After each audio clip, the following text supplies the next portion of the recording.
Big news! Wayfair's biggest sale of the season is here. It's Black Friday in July. Right now, score up to 80% off everything home at Wayfair.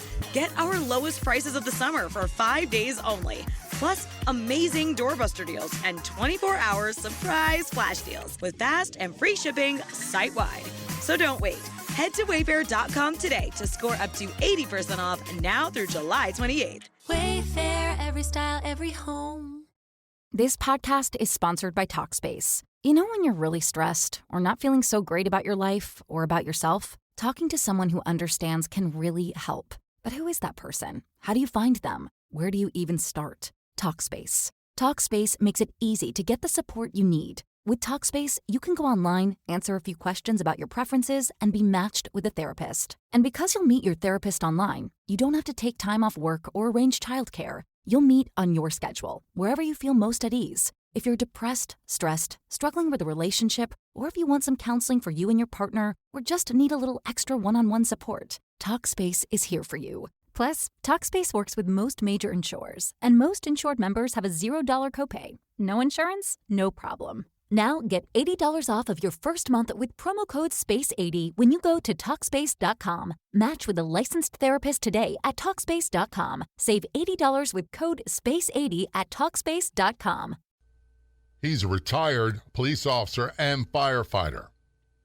He wound up working the hurricane relief from Hurricane Katrina in the New Orleans area, developed PTSD, became addicted to adrenaline. He's also an author. He's here to talk about all that and more. Welcome to the Law Enforcement Talk Radio Show. In the Law Enforcement Talk Radio Show, we are joined by special guests talking about their experiences, the realities of investigating crimes, plus those who have experienced horrendous trauma. Police, first responders, military, and victims of crime share their stories. Hi, I'm John J. Wiley. In addition to being a broadcaster, I'm also a retired police sergeant. Be sure to check out our website, letradio.com, and also like us on Facebook. Search for the Law Enforcement Talk Radio Show. Of all the radio stations in the United States, there are no other shows like the Law Enforcement Talk Radio Show. And on Facebook, there's only one official page. Do a search on Facebook for the Law Enforcement Talk Radio Show, and be sure to like the Law Enforcement Talk Radio Show Facebook page. Joining us from the great state of Michigan, we have Joseph Patrick Fair on the Law Enforcement Talk Radio Show. Joseph's retired police and firefighter in Michigan. He went to hurricane disaster relief at Hurricane Katrina. Remember that devastation? He developed PTSD. He was addicted to adrenaline, which I can relate to. And he's written multiple books. One of the most recent is To Die a Hero, and his website is josephpatrickfair.com. Joseph, first of all, thanks for being a guest on the show. And secondly, thanks for your service. Both very much appreciated. Yeah, thank you, John. It is my honor to be on your show. Love your show and listened to it many times, and it's actually helped me a few times when I've struggled in the past to find some resilience. And I would like to give your listeners a good story today and add value. Well, when it comes to resilience, and by the way, I actively do segments in this free social audio app called Clubhouse. You should check it out. And Breakfast of Champions on Mondays, and someone asked me about resilience, and I said resilience means, for me, it means getting out when you hit rock bottom, and it just finding a way to lift yourself up and go, keep on going in spite of the bad stuff that happened. Yes, the ability to accept some loss, grieve it, and then decide to get up the next morning and focus your mind on doing something constructive. I've had the same experience. And one of the things that I do, and my wife, I call her the boss. We were laughing the other night. We've had Rottweilers for probably 30 years, and we have our 13th Rottweiler now. His name is Enoch, and I'm walking him the other day, and this woman comes on to me. She's a real Karen, and the joke was, don't worry about the dog, worry about the owner. Because I seem to have no chill with certain people and certain things they say, and I've gotten to be okay with that. Yeah, sometimes in situations like that, you just you got to adjust to whatever your circumstances are and make the best of it. Yeah, and I guess and before we get into your story, Joseph, one of the things that I can relate to just a little bit from a conversation we had, And at the beginning of the interview was, for me, I had to learn to accept these things happen. And I also had to learn to accept, doesn't mean I liked it, that I'm changed. And that I can no longer use it as an alibi. I can't use it as an excuse for poor behavior. I have to find a way to be better in spite of all that stuff. Is that true for you? That is true. I am a changed person, and I believe PTSD does kind of break you, but I think you can rebuild yourself stronger afterwards if you do some introspection and spiritual work and whatnot. You can come back as a better version of yourself, a little more dynamic, I think is the key word. I don't know that I have the strength I used to, but I have much more dynamic ability to help other people. And my experience down in New Orleans, got PTSD, and I think it was the 12-hour shifts and being down in a disaster zone for 6 weeks straight. And when I got back, yes, I was to the doctor in and out of the hospital for about 2 months. When you say you developed PTSD, was in your estimation, because quite often I always wanted, and I'm as guilty as everybody else, I know it's not the case with me, it's more of a cumulative thing from police work. It wasn't just one incident. That one incident was the straw that broke the camel's back. Was that the situation for you? Yes, very similar. What I noticed when I got back is that occasionally I would be trying to sit down to do something, maybe even responding to a call or something, and my mind would wind back to the water being high and the boats and people being out of food, and I'd have to just try really hard to pull my mind out of that little memory, kind of like it was running on a tape in the back of my head, and pull myself into the moment. And then I had an on-off period where I could pull myself out of that. But when I was super tired, occasionally, I would go to my sergeant and just say, hey, I'm not making it through my shift. You got to come in, and I got to go home. And that was my experience with post-traumatic stress. That's, and for me, and this is just me, this is not everybody else. And by the way, a word you used earlier really used to freak me out. Spirituality. They said, like, no, I would object to everything. How can that be part of the solution? And it's a big part of my solution. I pray, I meditate every day. And it's part of what I call getting back to my center. Now, that may not be the right terms. I also avoid a lot of things. And I also try to really watch my sleep, go around, sleep around the same time every night, wake up around the same time every day, eat around the same time every day. All those things can have a tremendous impact on my mood. And I ultimately am responsible for my behavior. Am I missing something? Yeah, I have the same thing as you, and I have to hold myself accountable for my behavior, and I have to live a good, clean life. And the spirituality thing, I guess I was born into an Irish Catholic family. And Join the club. Join the club, brother. I've got really guilt side of that, but I have found the spiritual connection and the grounding thing and the forgiveness side of spirituality, and it's helped me stay grounded and start my day over. Occasionally I'd start my day over, and I've got to pray and I've got to meditate, and then I personally am a little overdriven, so I have to set boundaries. Like for me, I'm not laughing at you. I'm relating because my wife says the same. You need to relax. Yeah, 3 o'clock. Sometimes people call me, want me to start a project, and I will tell them, no, I'm going to the couch, and I'm going to listen to law enforcement talk radio show today, and I'm taking no other responsibilities, and I got to know what my limit is, and I got to set that boundary, and I got to hope people just accept that. And the next day, maybe I'll wake up fresh and be up for a new project, or maybe I won't. And maybe that day we'll be walking or going to the gym or something and praying. And that's kept my life much better. And I think it's helped me not have more episodes of PTSD, is this setting boundaries. Oh, yeah. And I'm glad you brought that up. And one of the things that happens quite often in the show, and we started the show in March of 2017, and it quickly got recruited by radio. Now last count was 144 affiliate stations. We broadcast weekly about 48 million combined U.S. population. And I'm always posting on social media. So one of the things I do is by the way, check out our Facebook page. Just do a search for Law Enforcement Talk Radio Show on Facebook, and you'll find it right there. And what I've had to learn to do was, and I've gotten used to this, and I'm going to phrase this in the form of a question.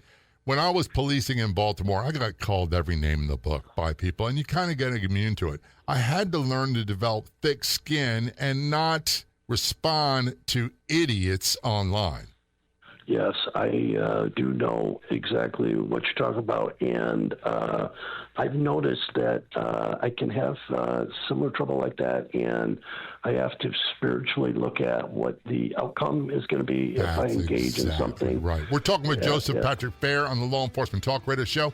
He's a retired police officer, author of multiple books. The latest that he's promoting right now is To Die a Hero, and his website is josephpatrickfair, Fair.com. This is Law Enforcement Talk Radio Show. Don't go anywhere. We'll be right back.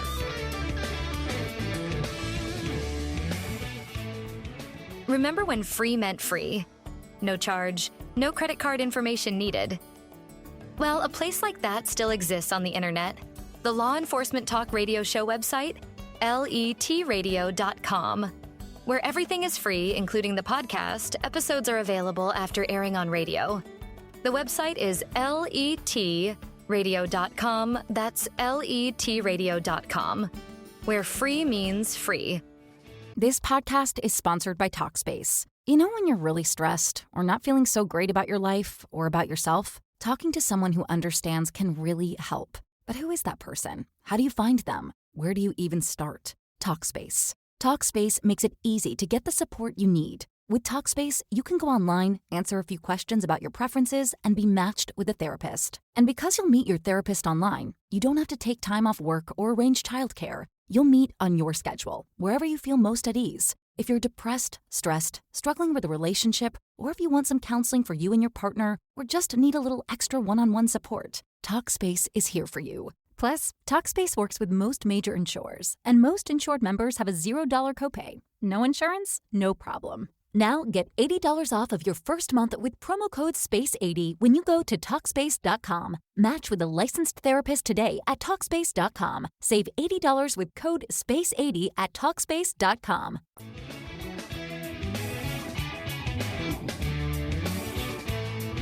Return our conversation with Joseph Patrick Fair on the Law Enforcement Talk Radio Show. He's a retired police officer, firefighter in Michigan, and he responded to Hurricane Katrina. And we're going to talk about that in great length. He developed PTSD. He was addicted to adrenaline. I can relate to that so much. His website is josephpatrickfair.com, spelled Fair.com. And he's written multiple books. One is To Die a Hero. Joseph, first of all, you retired from police work. Is there something about police work that, I know my answer is that in your opinion, people just don't get, they don't understand?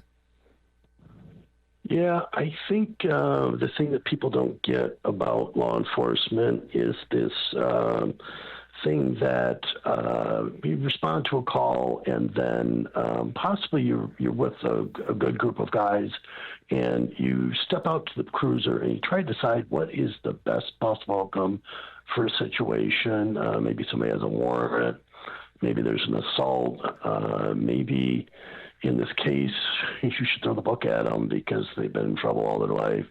Or maybe you should give them one misdemeanor and waive the second misdemeanor. And I think that people don't realize how much weight is on your shoulders when you go to a call, and you have to kind of be not realistic. You have to be realistic, and you have to have some idealistic thing, and you got to think about, what really serves my community. Is this guy going to go to jail for 30 days, or does he really have to go to prison for 2 years? And will I write a report? Will the prosecutor agree with my perception of the thing? And I think people think law enforcement's easy. There's a lot of moral conundrums of what are we going to do? We're going to go easy on this guy or hard on this guy. And I found occasionally getting stressed out about that and having differences of opinion with my sergeant and whatnot. And that was my experience in law enforcement, just trying to do the right thing and not overstep boundaries and still hold people accountable.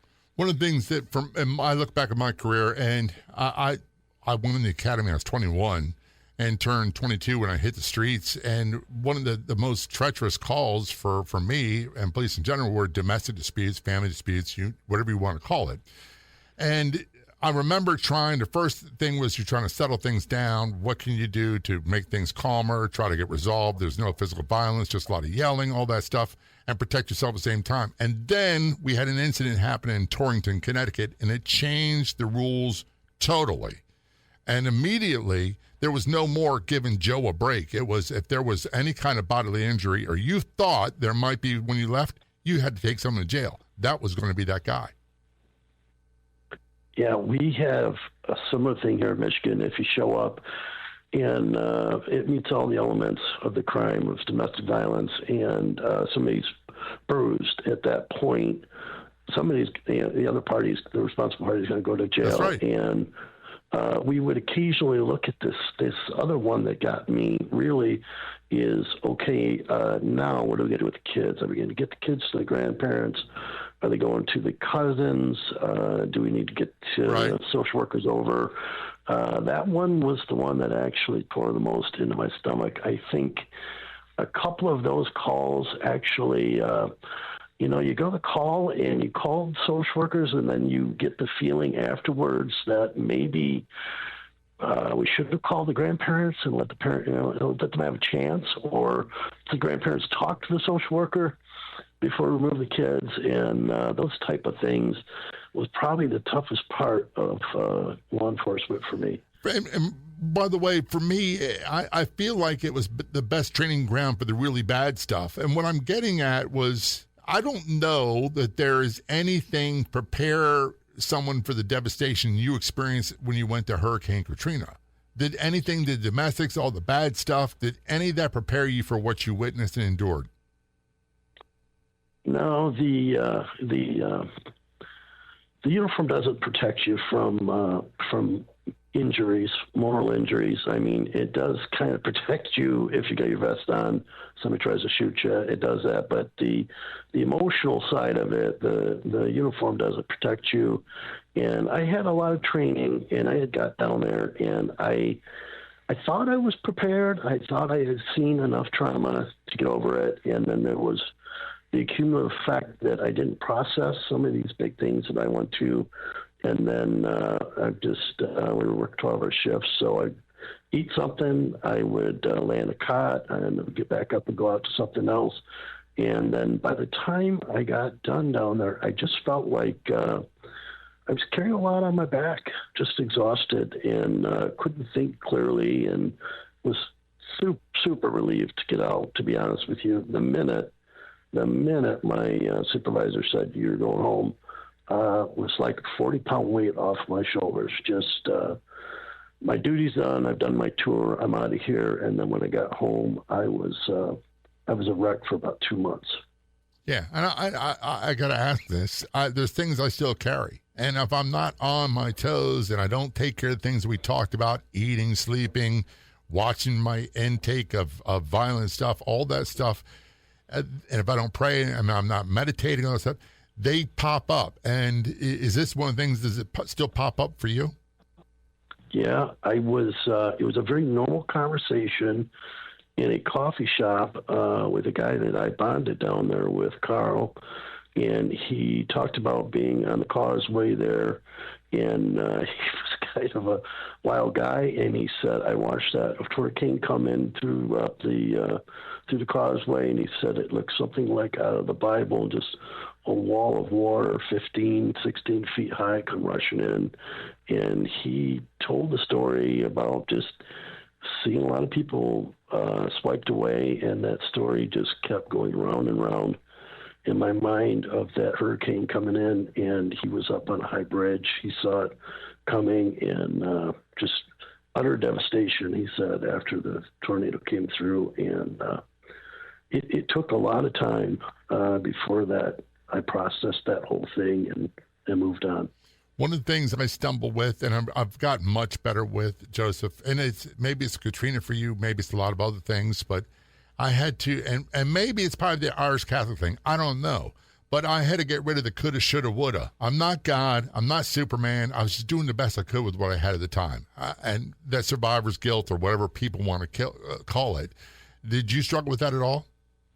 Yeah, coulda, woulda, shoulda. I will be the first one to say that my mind does occasionally do that. Then I have to objectively look at it and talk to somebody. And then a good friend of mine, Matt, we've talked out. Occasionally he would call me. When he would get that, I would call him. We'd talk through. And you're right. We're out there trying to do the best we can. We don't always make the best call. Occasionally we would sit in the cruiser and talk, and he'd say, next time we go to a shots fired call, we're getting the rifle out. That's by the way, how we got better at our job. And then we had people, old timers, that would teach us, and we learned to do ourselves. We're talking with Joseph Patrick Fair. He's a retired police officer and firefighter.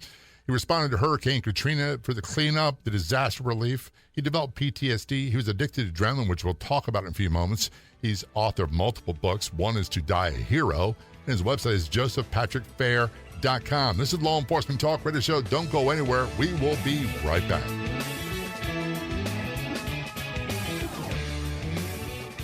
We used to have an app, and it was a very popular app. And then, guess what? We couldn't hold a candle to our Facebook presence. How many people have the mobile Facebook app already installed on their phone? How many people use it on their computer? Make sure you follow us. Make sure you like us on our Facebook page. Just search for Law Enforcement Talk Radio Show and Podcast, and be sure to send us a comment to one of the posts. Best of all, it's 100% free. This podcast is sponsored by Talkspace. When you're really stressed or not feeling so great about your life or about yourself, talking to someone who understands can really help. But who is that person? How do you find them? Where do you even start? Talkspace. Talkspace makes it easy to get the support you need. With Talkspace, you can go online, answer a few questions about your preferences, and be matched with a therapist. And because you'll meet your therapist online, you don't have to take time off work or arrange childcare. You'll meet on your schedule, wherever you feel most at ease. If you're depressed, stressed, struggling with a relationship, or if you want some counseling for you and your partner, or just need a little extra one-on-one support, Talkspace is here for you. Plus, Talkspace works with most major insurers, and most insured members have a $0 copay. No insurance? No problem. Now get $80 off of your first month with promo code SPACE80 when you go to Talkspace.com. Match with a licensed therapist today at Talkspace.com. Save $80 with code SPACE80 at Talkspace.com.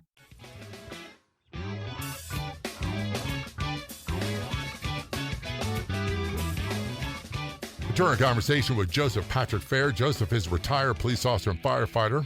He responded to Hurricane Katrina, the aftermath, developed PTSD.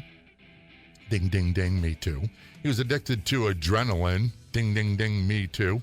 And he's author of multiple books. I cannot say I've done that. One is To Die a Hero. His website is josephpatrickfair.com. We want to talk a little bit about being addicted to adrenaline. There was a time in my life when people would say, I'm an adrenaline junkie. I'm like, oh, shut up. I don't want to hear that. And it's nonsense. It's horse hockey, whatever you want to call it. Nowadays, I realized that, not even nowadays, but multiple years ago, I realized that I, too, am addicted to adrenaline. And here's just my story, and I want to find out about you. When I didn't have that constant rush of adrenaline, what wound up happening was depression. You combine that with PTSD. I used to call it the Sunday afternoon blues. I was retired from police work. Things got quiet. I had no idea what to do. No adrenaline, nothing. And I felt empty. I didn't feel like I had a purpose. And the only emotion I seemed to have at the time was either I'm okay or I'm angry. I didn't have an in-between. Is that fair for you? Yeah, very, very similar. Bored, angry, or just super low energy, low enthusiasm. And yes, addicted to adrenaline. And when people realize that the problem isn't the adrenaline, it's that when it shuts off, life appears to start seeming boring compared to the thrill of the adrenaline and the excitement of that. And I will admit that I did something really foolish.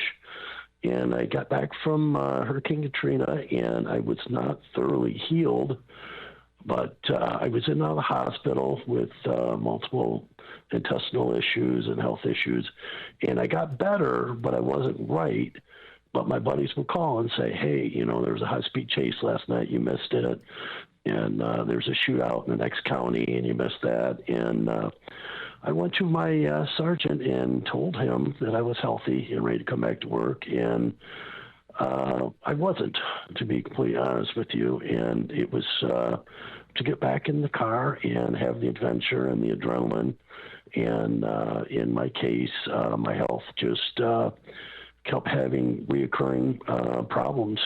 Back to the doctor, back to the ER. IV, and then bleeding ulcer, and then headaches, migraine headaches, and chronic fatigue, really, in a nutshell. Just the doctor put me on blood pressure medicine and whatnot. But I didn't realize at the time when I went back to work that I was still fatigued and probably broken from the previous month or two. And I didn't give myself rest time. And when you're addicted to adrenaline, the last thing you want to do is kind of sit at home and read a book or something. You want to get back out and revisit that. I still struggle with that, Joseph. I'm not busy. If my mind's not occupied with something, I go to really bad places. Yeah, no, me too. I have to get to the park and walk, and I have to have a list of things when I get up in the morning and get rolling. And yes, in my case, I had probably 2 or 3 episodes of PTSD because I would get over it. I wouldn't take the proper rest and the doctor's instructions, and then I would have a reoccurrence. And then I would try to recover again and have a third occurrence and whatnot. And that's been a repeating pattern in my life. When you said earlier about digestive issues, and I don't want to go into a lot of morbid details, but when I was at my worst, I was down to 184 pounds, and I was not eating, and I couldn't eat. And what I would say is I would get hungry, and then when I start eating, I become nauseous. And the first thing that goes on me is my digestion when I get too stressed out. The mental stuff, that comes second, but the physical is almost immediate. Is that still problematic for you? Still a problem. I do have a workaround now where my wife talked me into eating a lot of salad, and that can actually mitigate it. If I just eat protein and salad and I have no carbs. Jen, join the club. I'm down 50 pounds and I've never felt better. Yeah, it takes a load off my stomach. But yes, I struggle with figuring out the right diet, but I'm thankful I've got the right one now. I'm the same way, and one thing I hate is when people start preaching. So I'm going to just say this. I found for me that when I eliminated the starchy carbs, the sugars from my diet, my mood stabilized, my energy level stabilized. I slept better at night, all those things. I started shedding weight. And it's not because of I don't know the science behind it, but people say just exercise willpower. I don't have willpower when it comes to sugar. I don't have willpower when it comes to pasta and stuff. It calls my name, and I'm like a stone cold junkie, and I swing my moods terribly. Yeah, no, I have a similar thing, and I love eating that food. Yeah, but I can't do it all the time, and I have to pay attention to how many carbs I have. And if I do get in a bad place, you're right, immediately I'm right to, and I'm on that until I feel better, and my blood pressure's right and all that. And I would just say this. Probably the last 4 years I've been like that. when you said earlier spirituality, prayer, meditation, I poo-pooed that. You talk about diet, I poo-pooed that. All the things I do now and I swear by that have worked for decades, I was the biggest anti, this not going to work, that's nonsense, and because I had stereotypes in my mind of what meditation was. When you said earlier your wife did this, did this play, and it did for me, did this play a negative role in your relationship with your spouse? No, I've just got such a dynamic woman that she just cares so much about my health that she would just spend time in the kitchen and just chop up all those vegetables and make an extra run to the store and all that. And it's been actually a good thing for both of us to eat right. And I'm very fortunate that I don't really have any intestinal issues right now. Good. And I don't love this diet, but I'm sticking to it. How about when the PTSD was at its highest and the adrenaline addiction? How was your relationship then?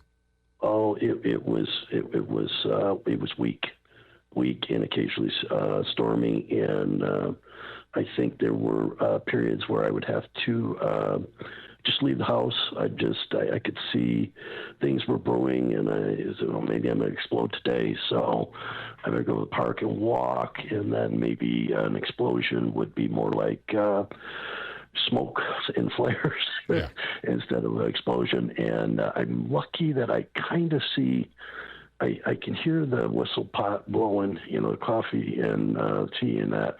So I've been lucky to just, and she's been very forgiving about, I've got to leave today. I've got to go walk. And then I would talk to her. But yes, these things, when you're in a relationship with somebody, you're very fortunate if they understand that you're having a bad day and they cut you space. And that was my situation. My wife, Stephanie, I call her the boss. She is really good at diffusing me. She knows all the things sometimes I forget. And she's very supportive without giving me the excuse and alibi that I'm allowed to self-destruct. We're talking with Joseph Patrick Fair. Joseph is a retired police officer, firefighter. He responded to Hurricane Katrina, the aftermath, the devastation, developed PTSD, the result of his police career, and Katrina became addicted to adrenaline. And he's authored multiple books, one of which is To Die a Hero. His website is josephpatrickfair.com. You can find us on Facebook. Look for and like the Law Enforcement Talk Radio Show Facebook page. When we return, we're going to talk about how he built the life he has today. This is the Law Enforcement Talk Radio Show. Don't go anywhere. We'll be right back.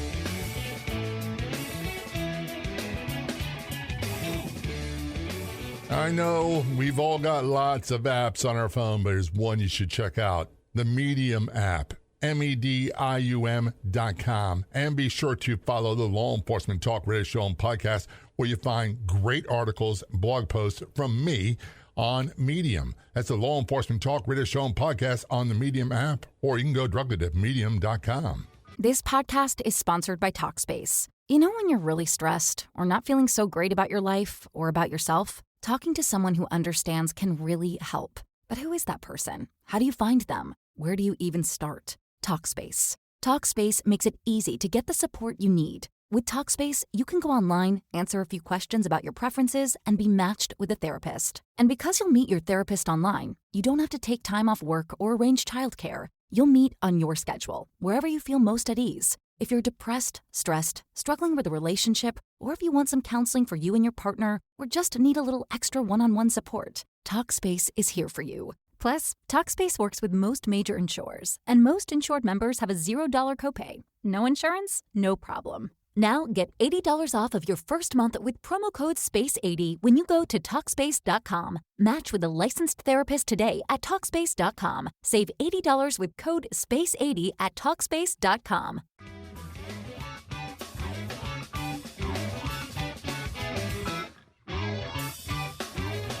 Return to conversation with Joseph Patrick Fair. Last name spelled F-A-I-R. Why is that important? Because his website is josephpatrickfair.com, F-A-I-R.com. He's author of multiple books. One is To Die a Hero. He's a retired police officer and firefighter, developed PTSD, partly due to his response to Hurricane Katrina, the disaster afterwards, the results, the efforts they did. Became addicted, gentlemen. We talked about all that.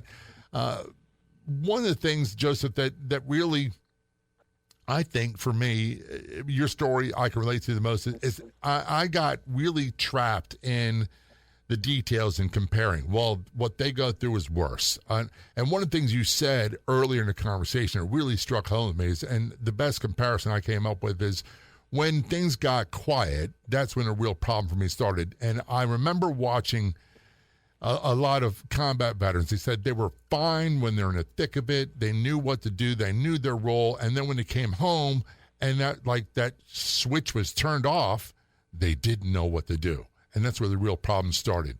And I didn't see that for police work for a long time until it became a real issue for me. Is that fair for you? Yeah, that is fair. I think that when we're out in the mix of things, running 911 calls, we can kind of distract ourselves from something that's in the back of our mind that's irritating us. We're kind of using that as a distraction, and then when we get quiet or we get a day off work, then maybe that problem pops back up in our head and starts gnawing at us. And yeah, I did have that experience, and on my days off, I occasionally have to find some activity to keep me busy, go to the gym, go for a walk, and call somebody and try to process any old emotion that's popping up. The other thing is I really had to learn to, again, this goes back to our prior conversation, had to learn to accept that I changed. I'm not the same guy as I was when I was 18. That's obvious. I'm late 60s now. But my brain, this is where I got really hung up for a long time, Joseph, is I stopped looking at my brain as an organ. It's really an organ like your heart is an organ or your liver is an organ. When you start having symptoms that this organ is having problems, it's not fulfilling its function the way it should, you seek medical help. Well, when your thoughts go to bad, I always say this, and I didn't think of this, my mind is like a bad neighborhood. It's best not to go there by myself. When I start thinking that I have control over my thoughts, that's part of the problem. I'm not looking at my brain as an organ. How does that? Can you relate to that? I can relate to the mind and the brain like that, and it also on top of that, to maybe throw another layer on that is for me, when I'm tired and I'm burned out, my mind seems to go more to negative stuff than when I'm fresh and I'm rested. And then in my case, I'm very, very fortunate to I guess have family members and people that are supportive that just said, hey, it's time to call up a counselor, make an appointment. Don't look at this as a big deal. If you had a toothache, you'd go to the dentist. If you got a broken leg, you'd go to a doctor.